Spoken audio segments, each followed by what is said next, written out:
Après une journée de repos bien méritée, les coureurs reprennent la route dans la région de Castilla y León pour une étape plate de 177 km. A priori, on devrait assister à un sprint massif, pourtant une échappée pour avoir sa chance. Il restera seulement 20 km aux équipes de sprinteurs pour amener le peloton après un long col de 3e catégorie. Le départ a été donné à 13h10 depuis la magnifique Plaza Mayor de Salamanca. Le maillot rouge a donc changé d'épaule. Le Britannique Simon Yates passe la journée en rouge. Au classement général, il n'a qu'une petite seconde d'avance sur Valverde.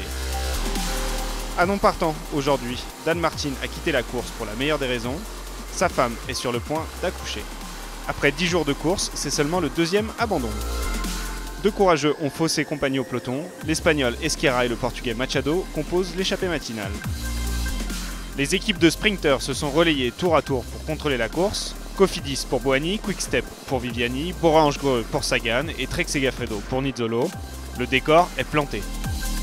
À 50 km de l'arrivée, les fuyards n'ont seulement que 2 minutes d'avance. À 41 km du but, la nervosité gagne le peloton. Welace et Petilly chutent lourdement. Touché, l'Italien ne repartira pas. Dans la seule difficulté répertoriée du jour, les équipiers du champion du monde imposent un rythme d'enfer. Ils crucifient les hommes de tête, ils sont repris à 30 km de l'arrivée. En haut du grimpeur, c'est Valverde qui passe en tête, mais le maillot reste bien accroché sur les épaules de Luis Ángel Maté. C'est donc groupé que le peloton va rejoindre l'arrivée.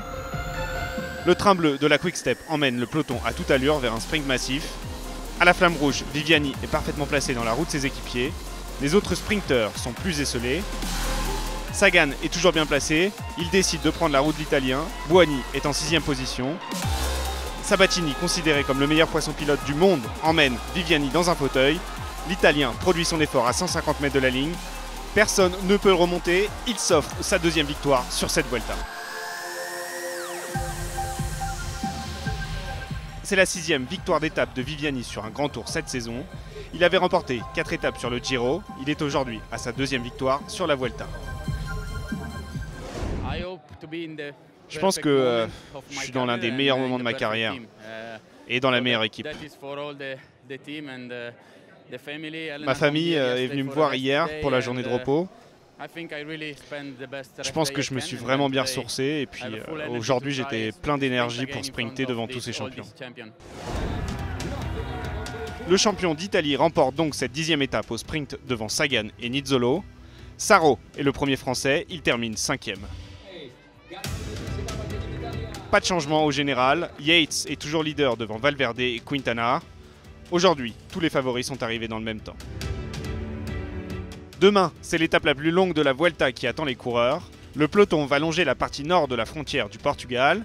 Une étape vallonnée qui devrait correspondre aux punchers. Danger pour le maillot rouge. Valverde en grande forme pourrait reprendre quelques secondes au jeu des bonifications.